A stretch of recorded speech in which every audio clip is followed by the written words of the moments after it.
Hello, my name is Jake. This is the first video. There's no real point to these videos. I am quite literally just here documenting my little adventures. At the moment I'm based around on the Hamble Estuary in Hampshire, England, near Southampton. It's a very densely populated area, but one with also a lot of history. And that's what I'm going to do. See if I can find history in a very densely populated area. Today we're going to go around Victoria Country Park, look at the old hospital that used to be around here. Built for the Crimea War, knocked down in the 1970s. Let's go and have a look. Now I am very lucky that my house is through the bushes over there. It's not my house, it's my granddad's. But this is the woodland around Victoria Country Park. That's an old Anderson shelter. Really cool. Yes, this place is pretty much, this path was formed of the dumping ground where a lot of the rubble from the hospital came. Because when the hospital was knocked down in the 1970s, they had to put the rubble somewhere. Most of it ended up here. This is why this path was formed. Can you see a slope going down? That is marshaled all the way down there. Not the best camera in the world, is it? Sorry about the planes. But yes, you can see it all. Now here we can see where the ground has been worn away a bit by the path. It's a slope leading down there. That's towards the marshland. You can see all these bricks along here. All these bricks are part of the hospital. You can see, look, there's a clearing where a few trees fell down, and it revealed something rather interesting. I'm going to show you. And here's part of it.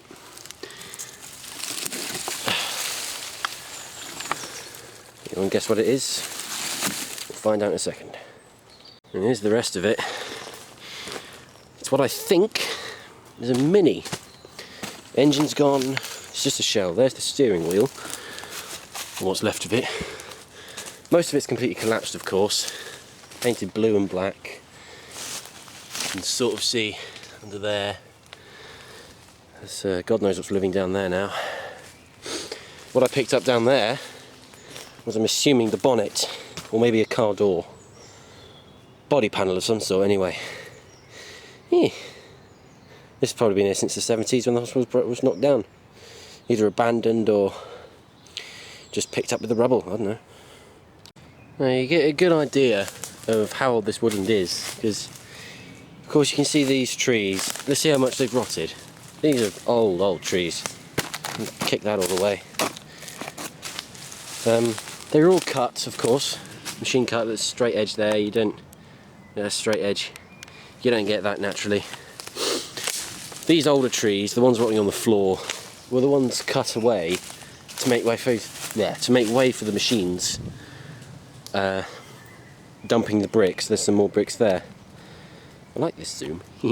Yeah, these woods are very, very old. It's just the unfortunate trees. The biggest trees were here way before the hospital was knocked down.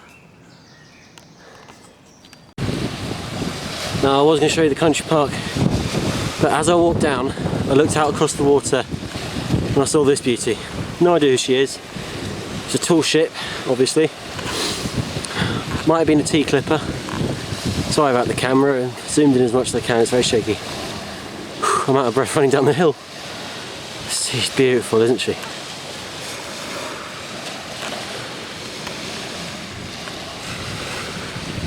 Oh, I wish I knew more about her.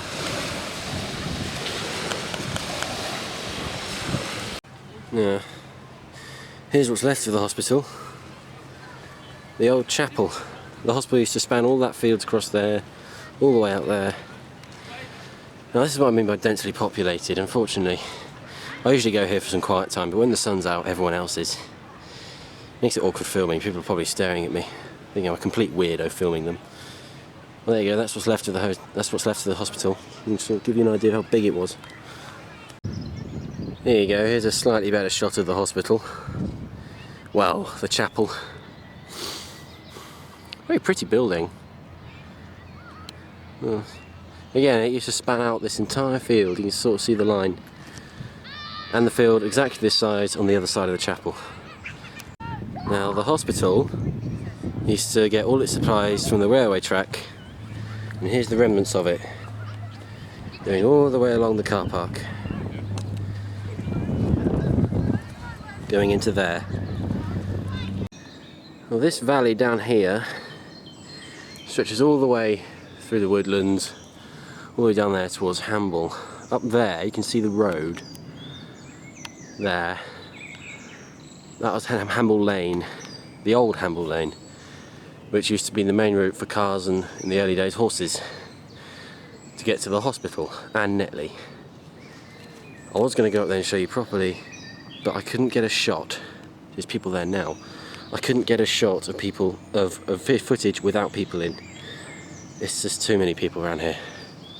Next video I'll go somewhere slightly more isolated. Here's something pretty cool. You can see it, this wall that's overgrown, this was part of the hospital that was never knocked down. I'm about half a mile into the woodland behind the chapel. It was a big hospital.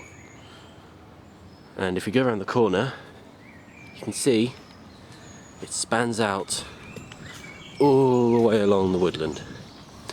This is pretty much all that's left of it. It's a bit graffiti, bastards. But yeah, all the way along. Again, come on. Why? It's historic, this stuff. Don't paint on it. So yeah, it stretches on for quite a while. Quarter of a mile, I'm guessing. Don't know for sure. It backs up onto the marshland.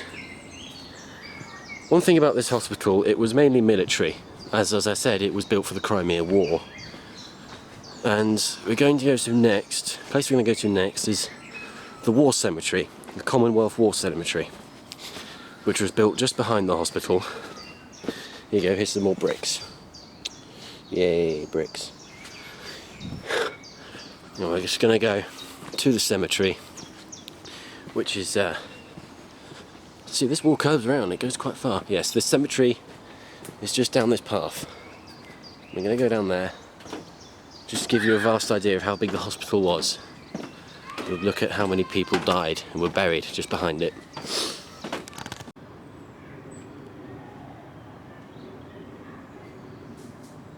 Be very, very quiet.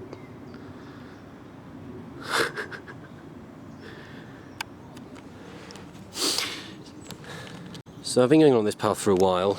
It goes all the way down there, around to the edge of the woods, which is behind there. It's not very good perspective. Big tree. As I said, this is an old place. So there's a tiny bit of the War Cemetery there, as you can see through the gap in the bushes, some here.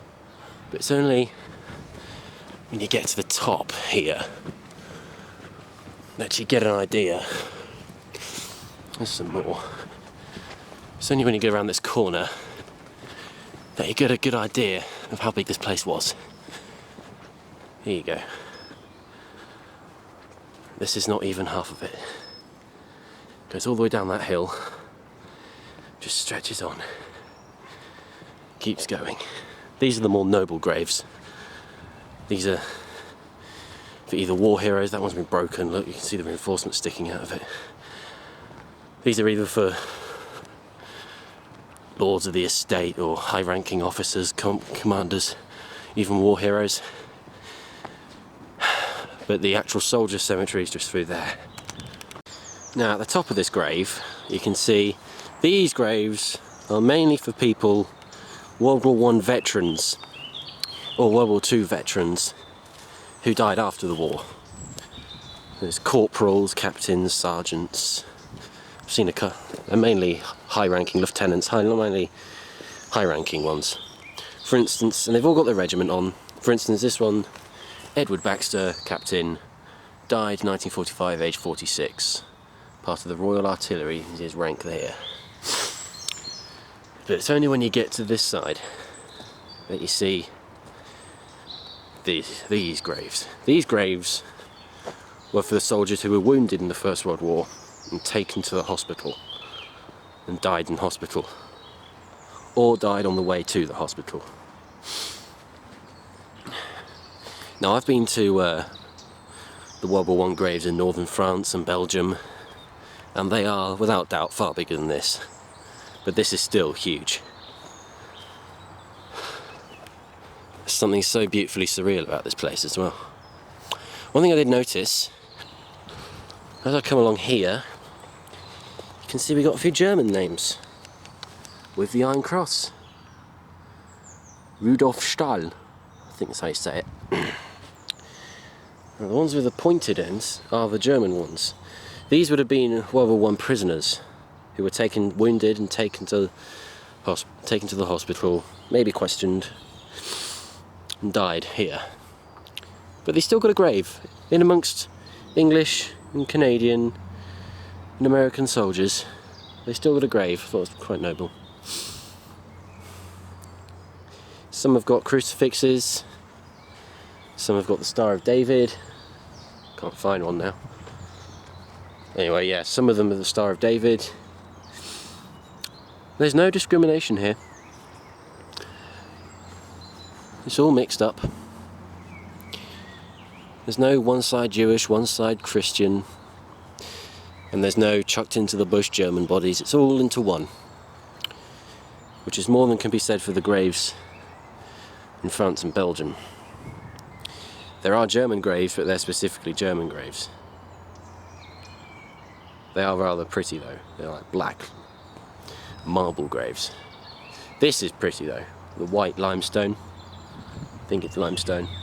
On a nice day like this, it's just surreal to sit here. I come here just for some quiet sometimes.